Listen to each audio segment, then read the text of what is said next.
Buenas tardes, compañeritos. Tengan ustedes buena tarde. En estos momentos, pues solo quería, aparte de saludarles, decirles que si un dado caso me desconecto por tema de internet, solo guárdenme unos minutitos, porque aquí se vuelve otra vez a restablecer. Porque el problema es que como está lloviendo y, y se tiende a ir la luz, aunque acá con lluvia o sin lluvia, muchas veces se nos va la luz. Entonces, en forma automática tenemos problema con el Internet. Pero ya me ha pasado en otras ocasiones, o sea que solo rogaría su comprensión y que estén ahí pendientes para la reconexión. Entonces, ya sabidos de esto, y espero que no tengan ningún problema con el tema de la luz y la conexión del Internet, pues seguimos. Hablamos de lo que es el derecho a tener derecho, ese derecho que nosotros tenemos, valga la redundancia, el derecho de poder ejercer estos derechos fundamentales. Tenemos que saber que somos libres de ejercer esos derechos hasta que tiene un límite. El límite es cuando empezamos a dañar el derecho a los demás. Entonces, aquí tenemos que entrelazarnos con lo que ha expresado la Corte Interamericana de Derechos Humanos, que los derechos humanos son evolutivos. Y esa evolución de los derechos humanos sí se encaja perfectamente cuando leemos el artículo 44 de nuestra Constitución, nos deja una amplitud de derechos fundamentales. Porque dice, todos aquellos derechos no contemplados en esta Constitución, pero que ya son derechos humanos o derechos fundamentales, pues se tendrán por incluidos. Es una apertura total a los derechos que vengan. La Corte Interamericana ya ha establecido no solo interpretaciones evolutivas, sino estableciendo que los derechos humanos van evolucionando. Y esto no podemos nosotros sustraernos de una realidad. La evolución máxima con la inteligencia artificial es casi inimaginable. Siempre he contado la experiencia que nosotros hemos tenido de los años 95 del 1995 a mediados de los años 90 para acá, una evolución enorme. Muchos de ustedes posiblemente lo hayan vivido o tal vez otros solo en aspecto histórico por diálogos con personas mayores. Tanta es la evolución que, por ejemplo, la misma Corte ha evolucionado con el tema de la vida. Recordemos que la vida es el derecho sine qua non de todos los derechos fundamentales. Sin el derecho a la vida no tenemos más derechos. Entonces, el derecho a la vida es el derecho sine qua non de los demás derechos. Sin el derecho a la vida no podemos gozar, obviamente, cualquier otro derecho. Entonces, la Corte Interamericana ya fijó una postura muy, muy complicada, que hasta la fecha existen comentarios en contra y a favor. Por ejemplo, nosotros estudiamos en nuestra Constitución que el derecho a la vida es que el Estado tiene la obligación de proteger al derecho a la vida desde su concepción. Déjeme informarle que ese mismo párrafo lo dice también el Pacto San José. El Pacto San José, recordemos, como algo que ya informamos la vez pasada, el Pacto San José es del año de 1978, nuestra Constitución del 85. Entonces, ese artículo contemplado en el Pacto San José se trasladó a la Constitución, que dicen que el derecho a la vida se protege desde su concepción. Entonces, hay una sentencia interesante que ahí caemos al juego de las sentencias, que es un tema que vamos a hablar al final. Hay una sentencia contra Costa Rica es inseminación artificial versus Costa Rica. Es una sentencia que la va a leer un grupo de ustedes y nos lo va a exponer, obviamente, de mejor manera. Pero lo interesante de esto, y ahí donde la Corte Interamericana habla de la interpretación evolutiva de los derechos humanos, hace un análisis técnico, científico, dogmático sobre la concepción. Yo no les voy a decir aquí, porque si no, les restaría oportunidad a sus compañeros para que nos expliquen el tema de la concepción. Lo que sí es cierto es que la Corte Interamericana de Derechos Humanos en esa sentencia estableció que no es exactamente lo que nosotros hemos creído, que concepción es cuando hay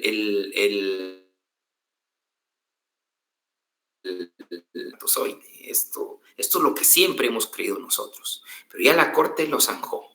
La Corte, con estudios ahí en la misma sentencia, encuentran la ciencia, la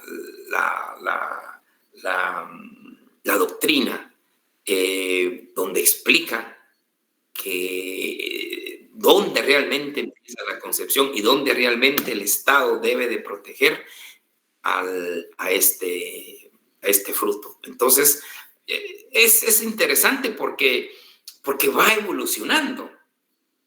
La interpretación es evolutiva. Y así como tenemos en ese caso de la vida, el origen de la vida, pues también se protege hasta una muerte digna. Ya hoy estamos hablando, bueno, no hoy, pues ya vienen de años hablándose sobre la eutanasia, la situación de que si es un derecho o no es un derecho, o qué hacemos con las personas que quieren fallecer dignamente, aquellas personas que están sufriendo unos dolores insoportables y lo que más desean es dejar este mundo porque ya no quieren seguir sufriendo y la familia también ya no la quiere ver sufriendo, ¿verdad? Son temas que también abarcan los derechos humanos. Indudablemente hay temas más polémicos como el aborto, por ejemplo, el tema de la ponderación de derechos. Cuando se habla de esa ponderación entre la vida de la madre y la vida del niño, es algo que también entra en derechos humanos y que el ser humano como juzgador tendrá que ver esa ponderación de derechos. ¿Qué derecho pesa más? Es un mismo derecho, la vida de la madre y la vida del niño. No digamos otra clase de derechos en la libre expresión con el derecho a la dignidad y el derecho a la intimidad de las personas. Son dos derechos que se contraponen y que se debe dar solución a través de la ponderación de qué derecho es el que menos puede afectar en un momento dado se le restrinja a alguien. Entonces lo mismo pasa con la polémica que existe hoy día en muchos países, no digamos en Guatemala, sobre el eugenésico, lo ético, lo social, en cuanto al tema del aborto.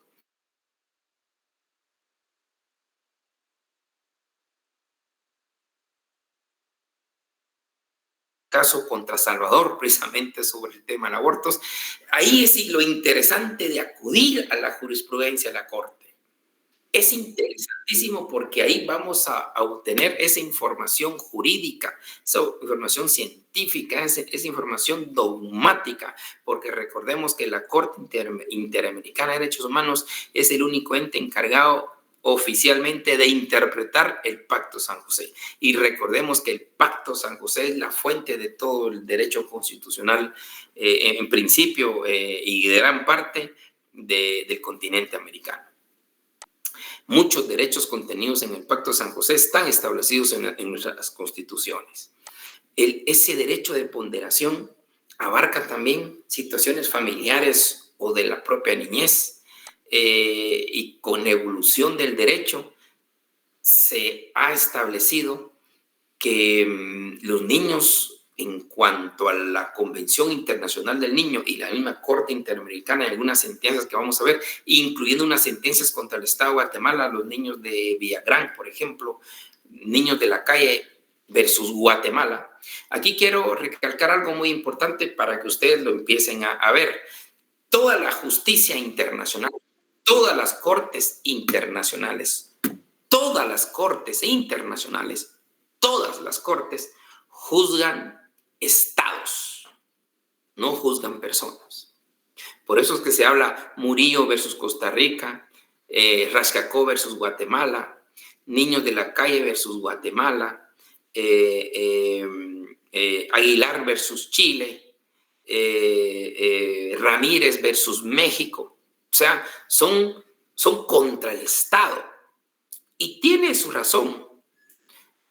Resulta que usted como ciudadano solicita al Estado que le proteja sus derechos humanos, sus derechos fundamentales. Pero viene el Estado a través de las instituciones que le deben de hacer a valer su derecho humano. Esas instituciones que pertenecen al Estado le niegan ese derecho humano. Le niegan ese derecho humano. Entonces, cuando le niegan ese derecho humano, instituciones del Estado, entonces, ¿quién es? Es el Estado. Por eso en esas cortes internacionales, en todas las cortes internacionales, se juzgan estados, no se juzgan personas. Hay una sola que sí juzga personas, pero ahí estamos en la justicia penal, que es la Corte Penal Internacional. Es la única corte que sí juzga personas. Pero después todas las demás cortes internacionales no juzgan personas, juzgan a los estados, porque los estados a través de sus instituciones han negado esos derechos. Entonces, por eso es que miramos todas las sentencias, es versus el estado no sé qué, versus el estado no sé cuánto. Entonces, Guatemala ha tenido varias sentencias, y lo vamos a ver en la presentación de las mismas, varias sentencias contra el propio Estado de Guatemala. Y en esa sentencia de Niños de la Calle, juntamente con otras sentencias de la misma Corte Interamericana, ha resuelto la visión infantocéntrica que se debe de tener en el tema de ponderación de derechos cuando se trate de un niño. Y esto se da mucho, y se da mucho en Guatemala, y es lamentable la forma de resolver en Guatemala en muchos casos. ¿Qué pasa? Y ustedes de plano, un pariente, ustedes mismos han vivido la situación, lo drástico que es cuando una pareja tiene un niño y por cualquier circunstancia se separan, entonces queda el niño en medio. Recordemos, tener visión infantocéntrica quiere decir el niño en este caso concreto, desde que surgió, tuvo a su papito y su mamita. Están juntos su papito y mamita. Genial. Pero si su papito y mamita deciden separarse, ni uno de los dos le tiene que prohibir que el niño disfrute de los dos. El niño, ahí está la visión infantocéntrica, el niño tiene derecho, el niño tiene derecho de convivir con su papito libremente y de convivir libremente con su mamita. Pero esa visión, créanme que los jueces de familia lo que menos tienen. ¿Saben cómo resuelven? No sé si ustedes tendrán algún ejemplo. ¿Saben cómo resuelven los jueces de familia? Al menos en su mayoría. Le dicen, el derecho del padre. No, no es derecho del padre, es derecho del niño. Aquí cambia. Esa es la evolución de la interpretación del derecho. Aquí cambia. Visión infantocéntrica, no paternocéntrica. Es a favor del niño. Entonces, esta visión infantocéntrica lo que quiere decir es concentrarse solo en los derechos del niño. Y los derechos del niño es derecho del niño de convivir libremente con su mamita y de convivir libremente con su papito. Y su mamita tiene más hijos o su papito tiene más hijos, también aquí, ojo, aquí hay visión infantocéntrica de lo también. Ahí sí que los demás niños tienen derecho de convivir con su otro hermanito. Y este hermanito tiene derecho de convivir con sus otros hermanitos, al igual que los otros hermanitos con él. Esa es la visión que usted debe tener, futuro juez de familia. Aquí voy a ver futuros jueces de familia, quizás los voy a ver desde el cielo ya, pero van a estar juzgando familia. Y juzgar familia hay un niño, y ahí deben de tener la visión infantocéntrica y no la estatocéntrica ni la paternocéntrica, la infantocéntrica. Concentrarse en el niño. ¿Cómo es posible que los juzgados de familia, en estos casos concretos, vienen y le dicen al padre, usted tiene derecho, ojo, desde ahí están mal, tiene derecho de convivir con su hijo los domingos cada 15 días de 10 de la mañana a 3 de la tarde. 10 de la mañana para que el niño se levante tranquilo. Y 3 de la tarde para dejarlo en un buen espacio para que no esté cansado el día lunes. Qué bonito, ¿verdad? Qué bonito. ¿Cómo va a ser posible eso? ¿Cómo va a ser posible? Eso no es convivencia. El niño tiene derecho de convivir libremente con su mamita el tiempo que sea necesario y libremente con su papito el tiempo que sea necesario. Convivir significa dormir, desayunar, almorzar, cenar, disfrutar, leer, salir a un juego, salir con la familia. Si tiene hijos el papá, pues salir con sus hijos, con sus hermanitos. Pero dígame usted, ¿qué va a hablar con un niño en 6 horas cada 15 días? Es ahí donde inconscientemente provocan alejamiento. En lugar de acercamiento, hay alejamiento. Máxime cuando hay problemas serios entre mamá y papá. Cada quien se cree dueño del niño para hacerle daño a la otra parte, pero no se imaginan que se está violando el derecho de los niños. A raíz de esto, pueden provocarse denuncias en el juzgado de la niñez en contra de ambos padres, ojo, o en contra de un padre, porque le está violentando el derecho a convivencia libre con su papito o con su mamita. No es solo exclusivamente contra el padre, han habido contra la madre. Yo tuve un caso hace muchos años donde a la mamá, el juez fijó 1 hora de relacionamiento con su hijo en Burger King de San Cristóbal. 1 hora. Cada domingo, 1 hora. Miren qué ingratitud.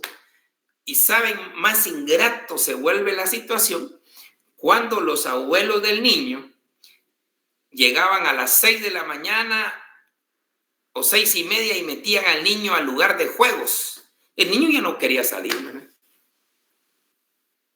Terminó la hora y se iban. Eso es ingratitud. Eso no es pensar por los niños. La visión infantocéntrica es pensar por los niños. Y eso es parte de la evolución de los derechos humanos. El tema de la niñez, máximo en Guatemala, bueno, no solo en Guatemala, en muchos países, tenemos tantos problemas. Yo hace muchos años hice un estudio sobre el tema del abandono de niños. Ustedes no se imaginan, no sé cómo está ahora, pero hace unos 10 años. Triste, pero es cierto. Hay 2 niños semanales abandonados. No estoy hablando de niños de 10 años, de 11 años, niños perdidos. No. Niños de 1 día, 2 días, 3 días, 4 días de nacidos, tirados en alcantarillas, basureros, banquetas, calles, tocando puerta, lo dejan y se van. Escuchen bien, compañeros. 2 por semana a nivel nacional. ¿Qué hacemos con tanto niño abandonado? Y aquí viene un tema más que importante, la adopción. Es un derecho también de los niños. Es un derecho de ser adoptado. Es un derecho de tener familia. Pero aquí pasan niños de 10, 11 años viviendo en orfanatos porque no los adoptaron. Porque no tuvieron adopción. ¿Por qué? ¿Por qué tanta burocracia? Ah, no hay padres. Aquí un montón de gente que quiere adoptar. Ah, pero ponen un montón de límites. Ahí está en contra de la visión infantocéntrica. En contra. Se olvidan que los niños, los niños son como productos perecederos, perdonen. Es mala la comparación, pero es para tomarse una idea. Puro producto perecedero.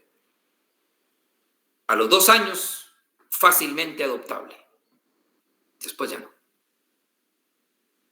Después ya no. Es una realidad. Y les evitamos que tengan familia. Les impedimos que se desarrollen normalmente en grupo familiar. Y también derechos de mayores de tener un hijo. Hay gente que no están, por una u otra circunstancia, beneficiados de la naturaleza por tener un niño. Y quieren adoptar un niño, pero con tanta burocracia donde impera la visión estatocéntrica, pasan 3, 4, 5, 6 años, el niño ya no va a ser adoptado. Esos son los niños que ahora tienen 10, 11 años sin tenerles padre, sin tenerles familia. Y sobre esto hay una sentencia, bueno, es la misma sentencia, que va a ser muy interesante cuando nos la expongan. Sentencia de la inseminación artificial versus Costa Rica, porque ahí es donde uno tiene que comprender como ser humano y como futuro funcionario que usted va a ser, futuro juez, futuro magistrado que usted va a ser, y siempre lo he dicho, tratemos de colocarnos en los zapatos de las personas a quienes estamos juzgando, siempre. Si usted es un funcionario administrativo, lo que sea, trate de colocarse siempre en la persona a quien estamos juzgando o estamos viendo. Usted que es empleado estatal, llega gente y solo quiere que se le atienda. Usted no sabe si viene de Palencia o de una aldea de Palencia donde se tarda el transporte 6, 7, 8 horas para venir a la capital. Es colocarse siempre en los zapatos de esas personas. ¿Por qué digo esto?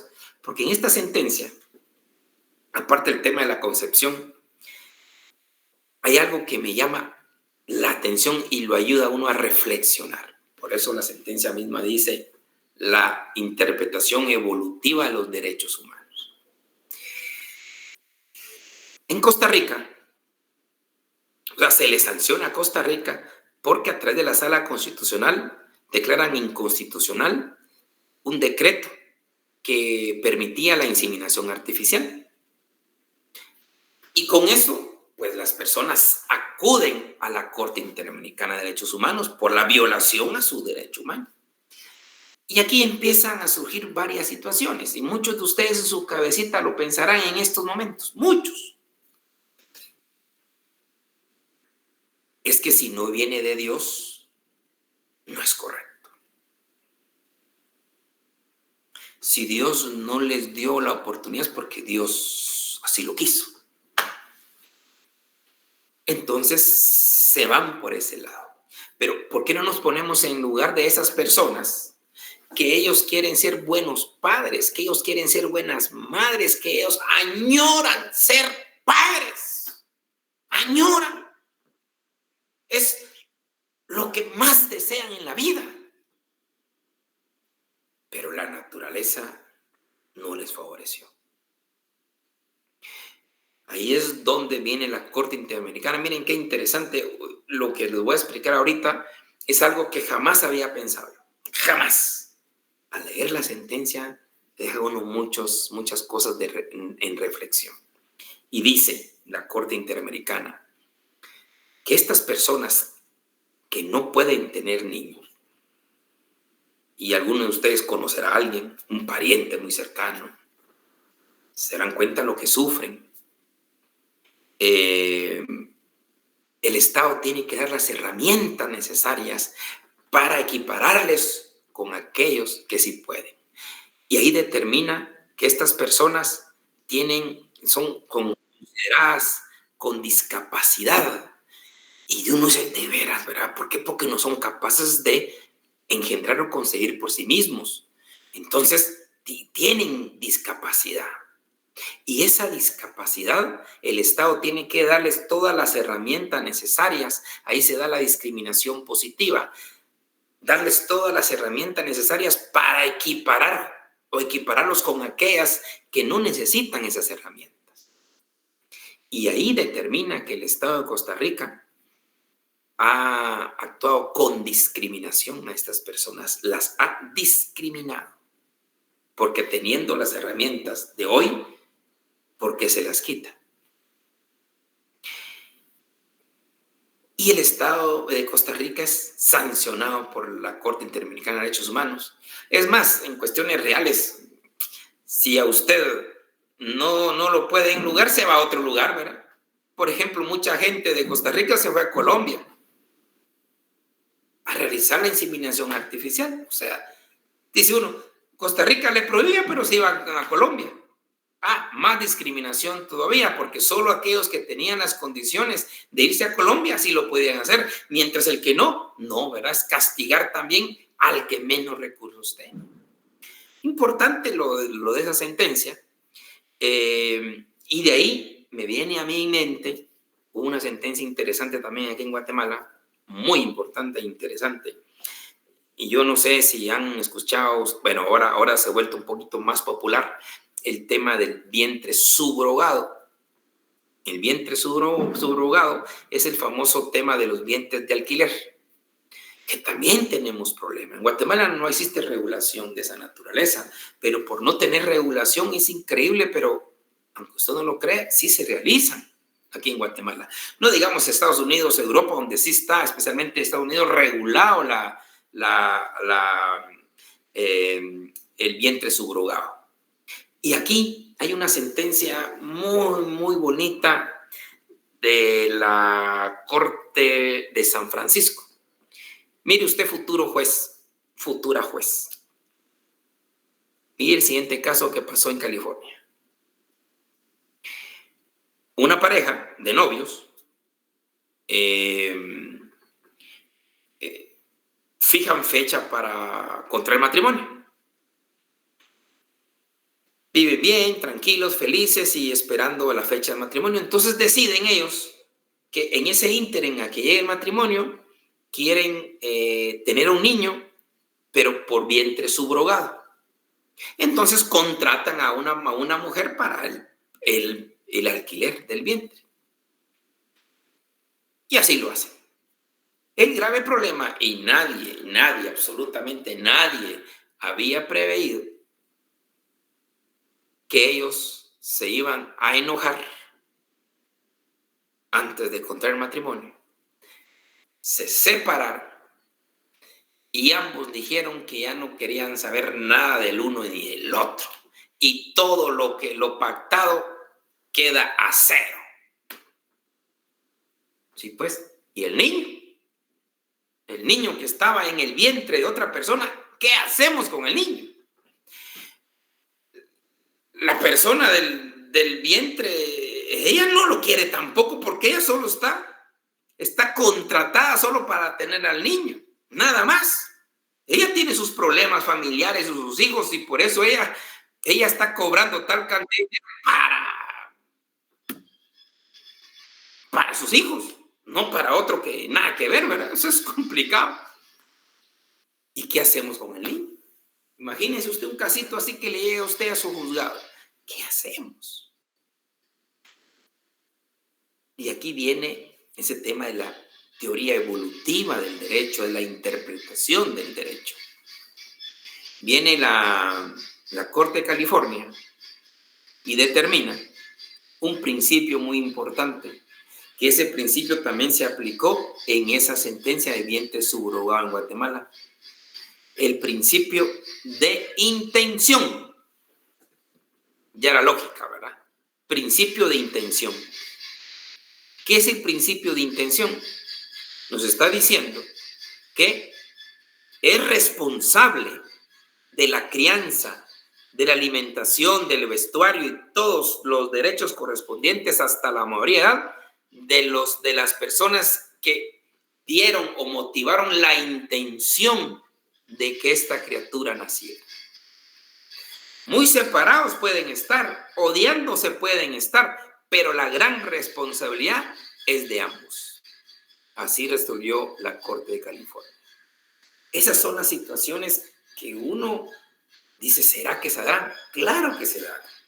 En Guatemala es un tema bien importante y recuerdo que quizás algún día vamos a hablar sobre la sentencia, pero llega un poco más complicada acá porque en ese vientre de alquiler que se da en Guatemala y que por desgracia hay clínicas ahí que se dan, ¿qué hace usted? Hay mucha gente que está tan desesperada por tener un niño y hacen cualquier cosa, hasta con Mashimón van para ver si les da uno, o sea, y no digamos en cuestiones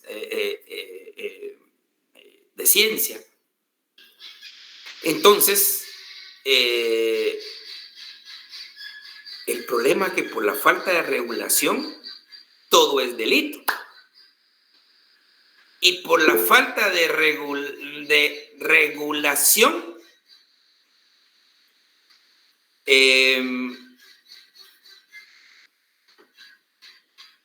la gente se va detenida. Y la mujer, miren, un tema complicado, y la mujer que fue contratada para el vientre, no solo se va presa, sino le cargan al niño a él. O sea, esas son las cosas que, ojo, va evolucionando. Y hoy día, hablando un poco de esto, hoy día tenemos unos 25 años, unos 30 años de pura evolución. Yo no me atrevo a pensar cómo va a ser dentro de 50 años nuestra sociedad o 150 años. No me atrevo a pensar. Porque nunca creí que en 25 años esto, ¿cómo hubiera evolucionado? Un ejemplo tan sencillo, no sé si sus padres o ustedes lo vivieron, no lo sé. Pero antes, usted tenía que ir a la biblioteca.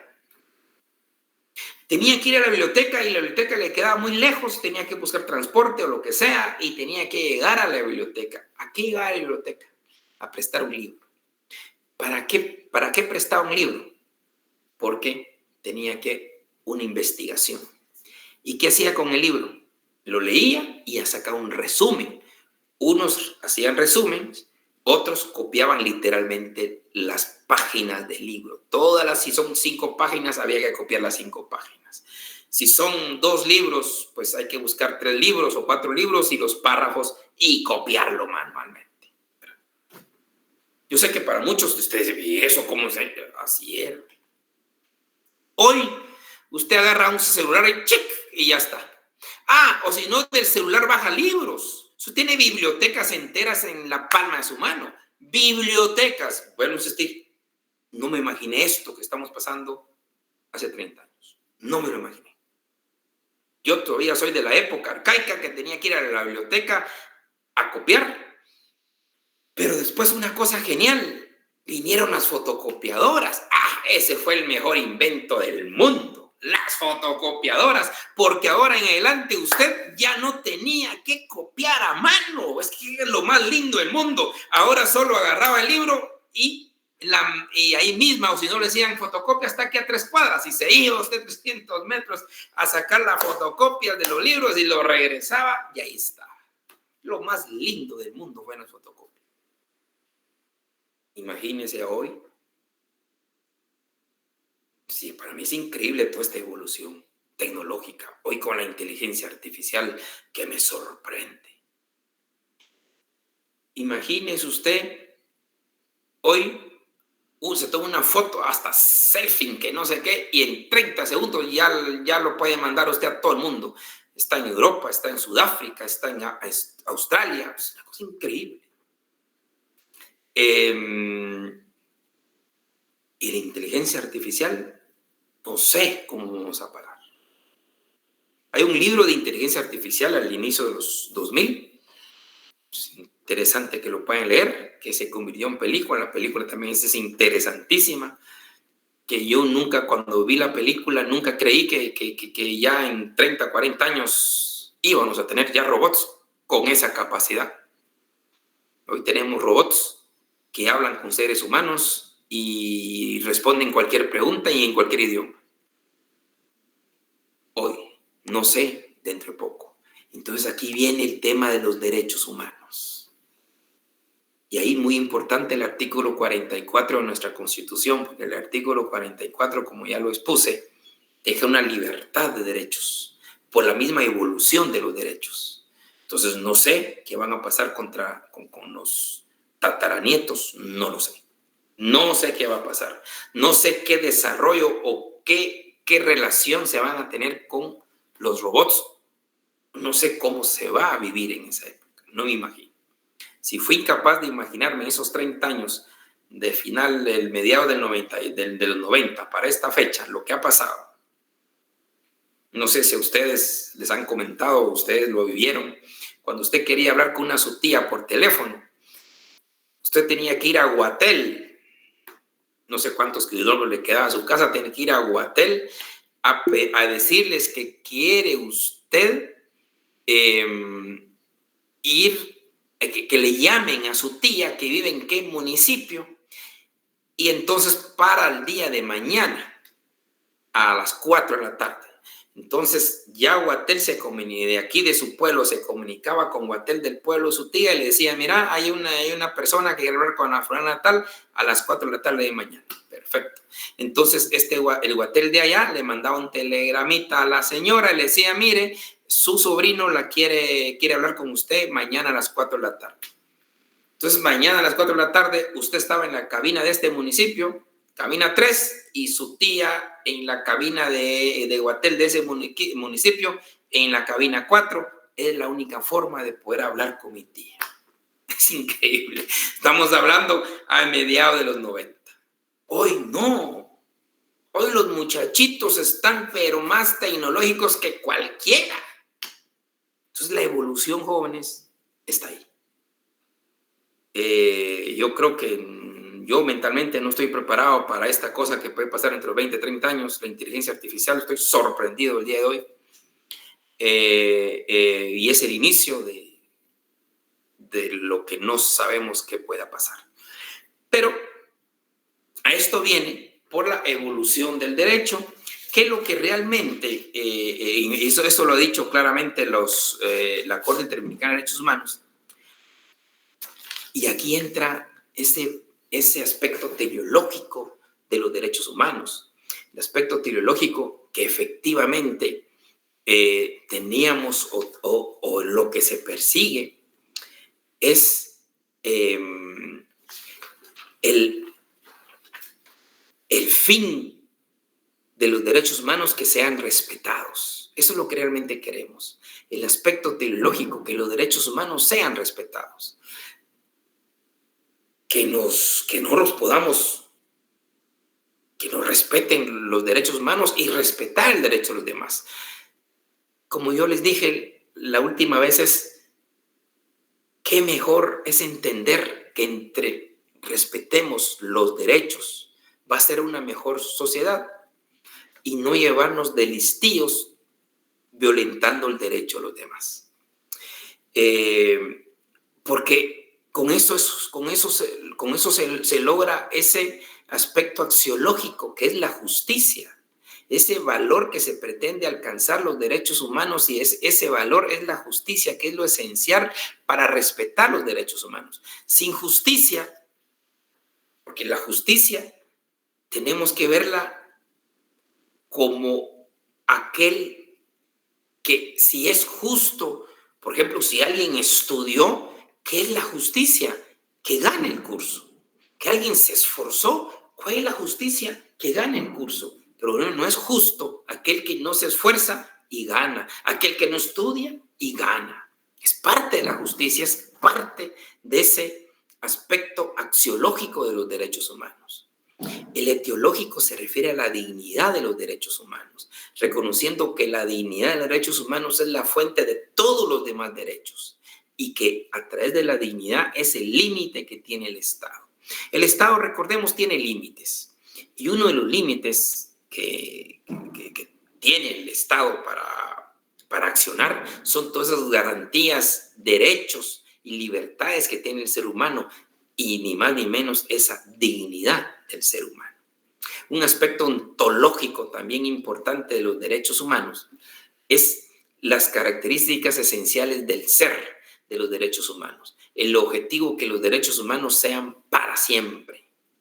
Y yo sé que vamos a hacer nosotros dentro de unos 50 o 150 años, cuando ese tema de la inteligencia artificial pueda superar al hombre. De hecho, no sé si ustedes vieron un comentario de la inteligencia artificial que ya empezó a decir que ellos podían gobernar mejor un país que el ser humano. Ya se están revelando.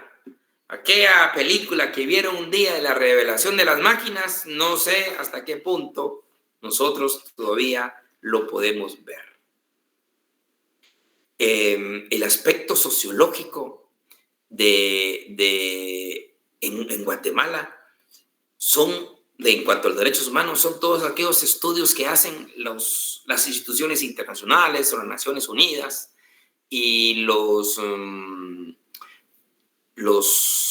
organizaciones nacionales sobre el estudio de los derechos humanos. ¿Cómo estamos en los derechos humanos? ¿Cómo están realmente los derechos humanos aquí en Guatemala, por ejemplo? A mí me llama mucho, me causa mucho dolor, por ejemplo, la niñez que anda en los semáforos, eso me mata. Cuando uno anda y yo al menos miro a un niño bajo la lluvia, niño de 5 años, eso es lo más duro, juntamente con la desnutrición crónica que lamentablemente ya lleva varios años Guatemala con ello, y no hay una solución a ese tema. Entonces son los aspectos sociológicos de los derechos humanos a través de los estudios que evidencian cómo está la situación de los derechos humanos, al menos en nuestro país. Estudios de la justicia, cómo está la independencia judicial, que es algo que también ha sido reiterado por parte de las Naciones Unidas, la violación de los derechos humanos a través de la carencia de independencia judicial. Porque sin independencia judicial, pues muchas veces no va a haber justicia. Y eso es parte de que sin justicia, sin ese aspecto axiológico, pues efectivamente no va a haber una sustancialidad de los derechos humanos. Hoy día tenemos, por ejemplo, la prisión preventiva. Es también una violación a los derechos humanos. ¿Por qué? Por la presunción de inocencia. ¿Por qué? Por la igualdad de las personas y por la intromisión del propio Estado, que también la vamos a analizar. Es una sentencia nueva de la Corte Interamericana de Derechos Humanos, fue a principios de este año, contra México. Mire qué interesante y que nos debe de servir a nosotros, porque nosotros tenemos la misma situación, solo que no en la Constitución, sino en el Código Procesal Penal. A México se le sancionó por tener la prisión preventiva oficiosa. ¿Qué quiere decir prisión preventiva oficiosa? Que en la ley señala tipos penales que el juez no puede dar medida sustitutiva. Una cosa increíble. O sea, la intromisión de un poder legislativo al poder judicial. Cada caso concreto merece el estudio correspondiente y solo el juez, bajo su estricta responsabilidad, puede dar libertad o prisión preventiva. Entonces, ¿cómo es posible que viene el poder legislativo y se entromete al poder judicial? Eso no es correcto. Entonces, la Corte Interamericana de Derechos Humanos sancionó a México. El problema de México es más grave porque esa cantidad de tipos penales prohibitivos para darle libertad provisional los tiene dentro de su propia Constitución. O sea, prácticamente la Corte Interamericana está obligando a reformar la Constitución a los mexicanos. No sé qué va a pasar con esto. Sabemos cómo son los mexicanos. Y ahora con esto. Pero razón tiene la Corte Interamericana de Derechos Humanos. Es necesario eliminar la prisión preventiva oficiosa. Usted como juzgador tiene un caso de un homicidio, muy homicidio puede ser, pero hay circunstancias, por ejemplo, en un error en los elementos objetivos de las causas de justificación. Imagínese usted. Pero como está tipificado por homicidio, usted no puede hacer nada, ¿verdad? Porque el legislador le dijo y le prohibió al juez dar medidas sustitutivas. Eso pasa en Guatemala. Y México igual, y por eso la sentencia. Pero va a ser interesante el grupo que la pueda exponer. Bien, jovenazos, solo tengo 2 temitas que quisiera abordar antes de finalizar.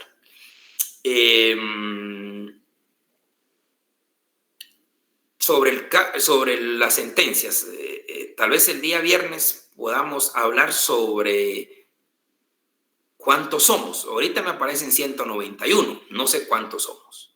En esta sección no sé cuántos somos, entonces de conformidad a los que seamos, tenemos que hacer los grupos, porque sí ya urge empezar a hacer los grupos y sí ya urge darle las sentencias correspondientes a cada grupo. Urge.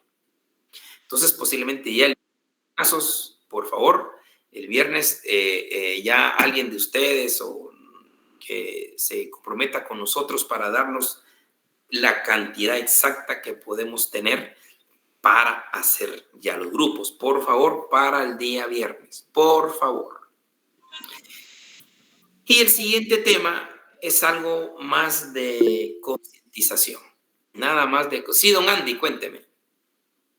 Licenciado, si no estoy mal, según el grupo oficial, somos aproximadamente 193. Ok. En la sección. Perfecto. Entonces, lo hablamos el día viernes. Muchas gracias, don Andy. Don Carlos, cuéntenos. Sí.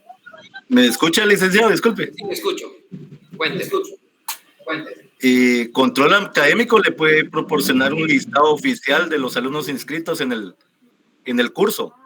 Ok, está bien, pero si ustedes me pueden ayudar, mucho que mejor. ¿Sí? Sí, con gusto. También una famosa sentencia aquí en Guatemala. Solo quería comentar eso porque no es la de Claudina Isabel Velázquez sí. y otros versus Guatemala. Sí. Que dio origen a la alerta Isabel Claudina. Excelente. Solamente, licenciado. Son 2 sentencias que dieron tanto Isabel como Claudina. Son 2 sentencias. Pero esos son sentencias que también vamos a dejar en los grupos correspondientes. Bueno, el siguiente tema que es pura concientización. Por favor, no lo van a tomar a mal, pero sí es importante hablarlo. Todos nosotros adoramos a nuestra facultad, adoramos a nuestra universidad. Es la universidad del pueblo y la tenemos que defender. Siempre. Pero les cuento una anécdota que me pasó el año pasado.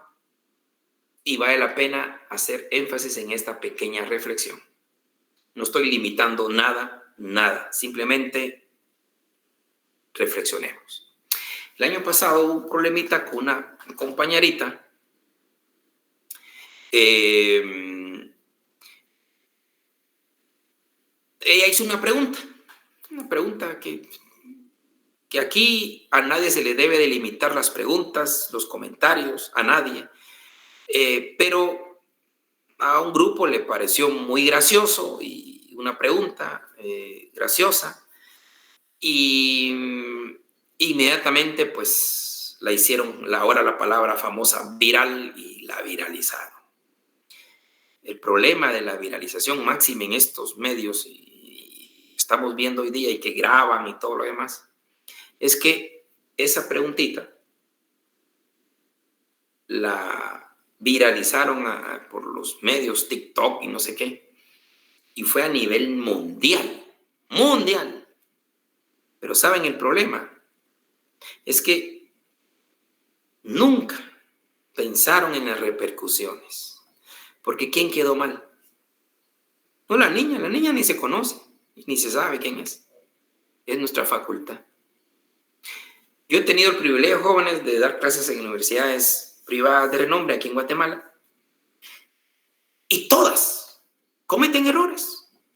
No hay alumnos perfectos, no hay profesores perfectos. Todos cometemos errores. Una preguntita que posiblemente para quien pudo ser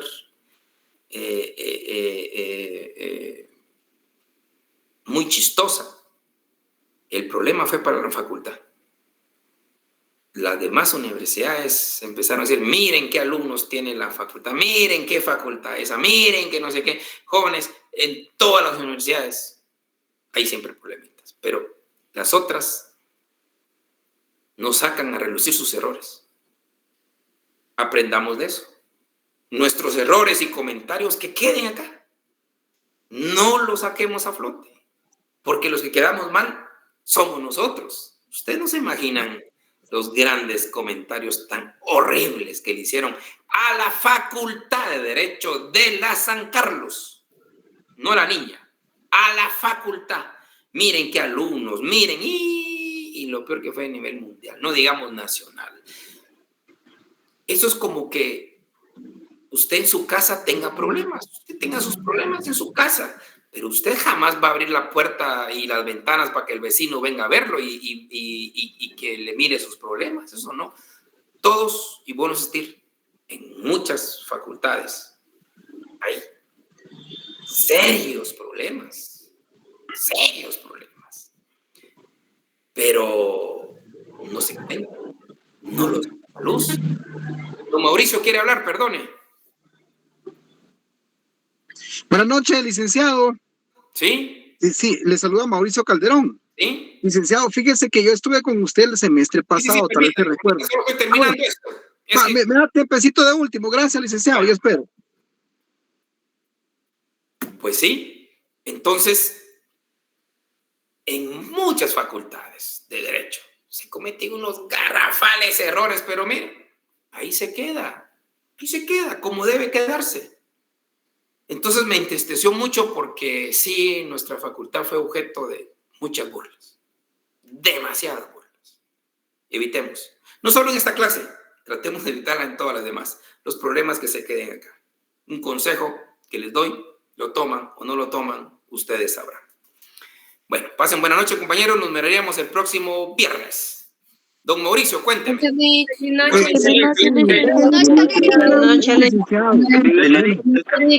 Igualmente.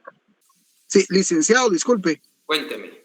Fíjese que yo estuve con usted el semestre pasado, tal vez se recuerda, siempre en Derechos Humanos. Pero como yo estoy haciendo equivalencias de universidad privada, Perdón, el semestre pasado no de Derechos Humanos yo. O sea, bien, licenciado, yo estuve con usted en la misma sección. Fíjese que yo estuve el semestre pasado, o sea, el año pasado. Entonces, fíjese que yo con usted, pues, tuve la primer nota, el primer parcial, el segundo parcial, pero como no me habían dado el dictamen y hasta el momento no me lo han dado, la pregunta es, ¿será que ya eso perdí mi calificación? Porque usted me dijo que mejor dejáramos pendientes hasta que me dieran el dictamen porque yo estoy haciendo unas equivalencias. Ok, mire, don Mauricio, perdone, yo no me voy a atrever a decirle qué hacer porque desconozco el sistema administrativo. Creo que debería acercarse mejor a la oficina del estudiante. En lo que yo pueda apoyarle, le apoyaré.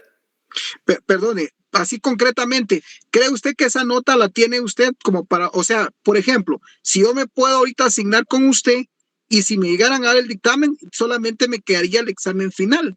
No sé qué opina usted, porque mis notas las tiene usted. Sería primero retrasada, pero eso averígüelo usted en coordinación, porfa, hay una oficina del estudiante, creo yo. ¿Será que perdería mi zona, licenciado? Eso es lo que yo no le puedo responder, don Mauricio. Por eso, acérquese a la oficina del estudiante, por favor.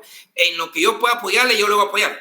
Pero acérquese a la oficina del estudiante. De momento voy a estar oyente aquí en su